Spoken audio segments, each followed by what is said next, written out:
Hi there, guys. I can't believe this is my final Vlogmas video. Well, technically second to last, but in terms of the lead up before the winter solstice, this is the last one.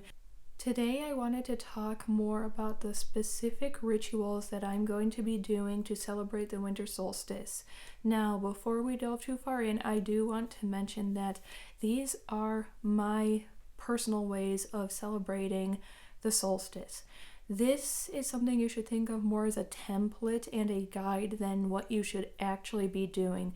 Every single witch practices their craft in their own unique way. So if the spells that I partake in or the rituals I partake in don't quite sync up with what you would like from the winter solstice, you don't have to do them. And my way of doing things isn't necessarily correct or incorrect, just like your way of doing things is not necessarily correct or incorrect. It's all down to interpretation and what we feel inside when we are practicing our craft.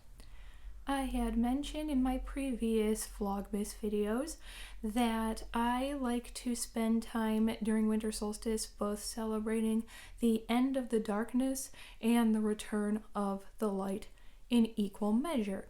So generally what I'll do is the days leading up to winter solstice, I'll be gathering everything that I need in order to complete my ritual.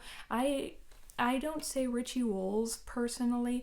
I consider every single thing that I do to celebrate one large ritual, and all of the smaller parts within it are the spells. So once I have everything I need gathered, I set up my altar and I make sure that I have absolutely everything in place where it needs to be, because I don't want to be, getting into that head space to sit down and cast a spell and then realize that I forgot to bring up salt or something. And I'm not going to go over the specific items that I use, because I think that your altar and your spell work are something that are very, very personal to you. And while I am happy to give some examples or ideas, I'd prefer not to delve too far into everything that I do for myself, because at the end of the day, it is done for me. I don't think it's necessary to walk you through every single thing that I do. But for example, I will get, like I said, my altar all set up, and then the first thing that I'll do is I will make sure that it is a time of day that I have the most peace and quiet to participate in my celebration. Because while it is nice in terms of the loneliness factor to have other people in your house, if you are going to be participating in a ritual, whether it's a Sabbath or not, you definitely want to think about how much noise will be happening, because the last thing you want is to be interrupted or pulled out of that reverie you've gotten yourself to. So rather than worrying about a specific moon phase or a specific time of the day or night, I prefer instead to put most of my energy into whatever time I know I will be able to be alone and have some quiet. So once everything is completely silent, I try to dim the lights as much as possible. I don't completely shut them off, because I don't want to get hurt if I need to reach for something, and because there's generally candles involved, and I tend to do my spell work kind of low to the ground since I'm a wheelchair user. So I don't turn the lights completely off, but I do dim them as much as I possibly can. I light on my candles. I make sure that I have everything set up in the order in which I need to utilize it, and I get myself nice and centered and peaceful. I take some deep breath and do some deep breathing work, and I begin to do a meditation. This in some ways is my first spell, because after all, a spell is just an intention that you're putting your energy and yourself, your full self, into in order to manifest it.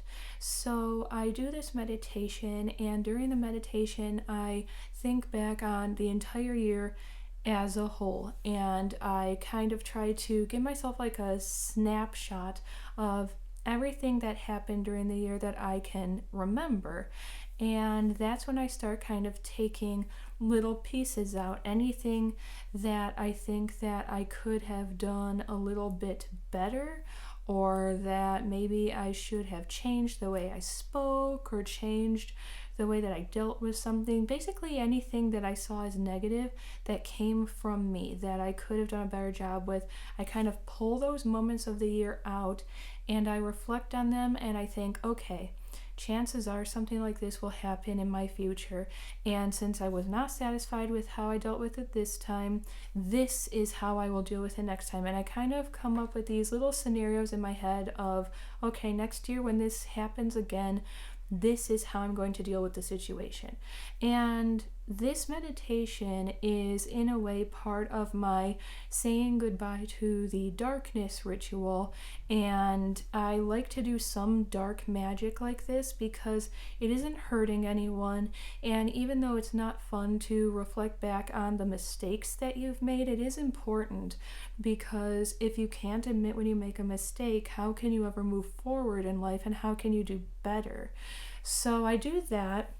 And then once the meditation is over, I grab some of my statuary. As I mentioned in the last video, if you don't have statuary, that's fine. Just, sketch an image of whatever deity or element you are celebrating with. I get my statuary of my darkness deities, or, I draw them if I don't have one. And I do a little giving thanks type of spell that I have written down in my grimoire that I created for myself.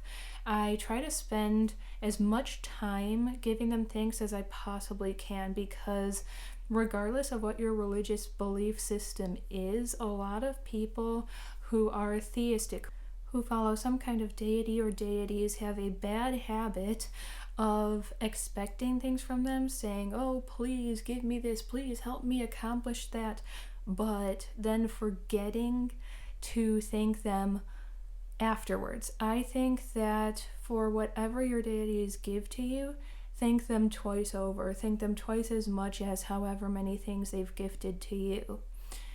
So I spend time with them with that. I ask them if they have anything that they feel they need to say to me, whether it be positive or negative, and I listen and I really consider whatever they say. Now, darkness spirits, dark deities, dragons, anything that works in dark magic, they are going to be extra honest with you. Some people can handle that and some people cannot handle that. If you are someone who is very sensitive to criticism, I would steer away from this, or maybe slowly work your way up to it, because having a deity kind of pummel you in the face with all of your screw-ups and that they're not very happy with you for some of those screw-ups is not a fantastic time, but again, it is a very necessary time. So I consider all of whatever they have to say to me. I give them an offering and kind of do like a little feast with them, because again, you want to spend as much time with them as you can, because you're kind of saying farewell to them right now. And once I'm finished, I, tell them that I, am happy that they spent this time with me, that I really appreciate it, and that, I'm ready to speak to someone else now. After this is when all of the sun celebration comes in. So this time, instead of calling in the darkness deities, I call in the light deities.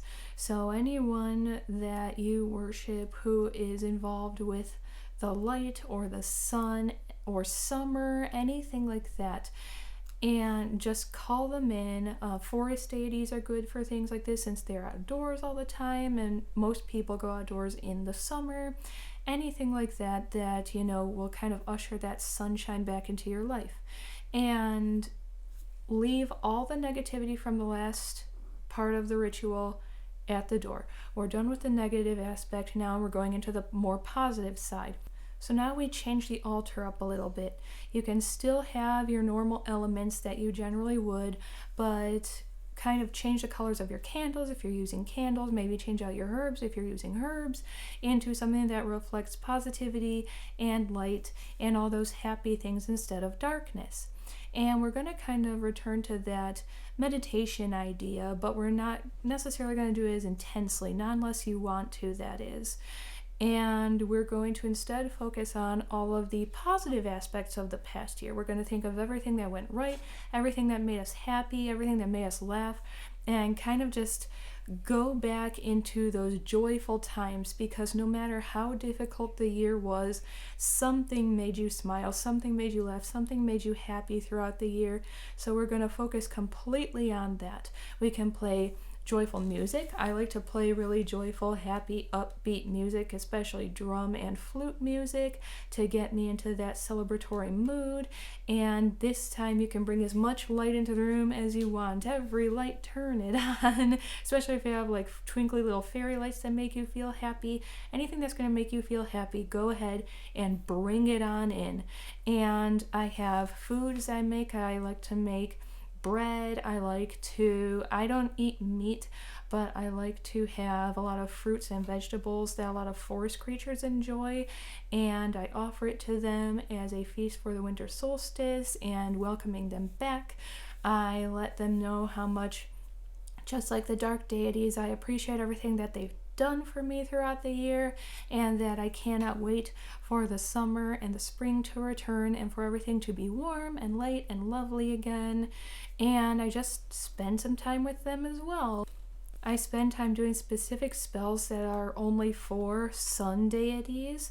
I do things that are kind of in reverence of them. I cast some spells that I think will help me in the upcoming year. So things like good luck spells, I do some prosperity spells, I do some spells for happiness and letting go of the past and getting over past wounds, anything that's about moving forward in life instead of dipping backwards, basically. And as always, once you decide that you're through with whatever you're doing for your ritual, make sure that you close your circle. Always close your circle so nothing escapes on you. And once all of that is done and over with, you can blow out all your candles, kind of keep whatever you want on your altar or dismantle it, whatever your personal choice is on that matter, and go celebrate the fact that the sun's going to be returning soon, and just have a good time. Sorry if this isn't perfectly specific. I'm being as specific as I can without, giving too much away about my own personal journey with things like this. But still, hopefully it gave you at least a starting point. That's what I like to do in these videos, is just give you some kind of starting off point so that you get a good idea of what you could be doing for yourself. But as always, do something that makes you happy today, no matter what anybody else thinks about it, and I'll see all of you again soon.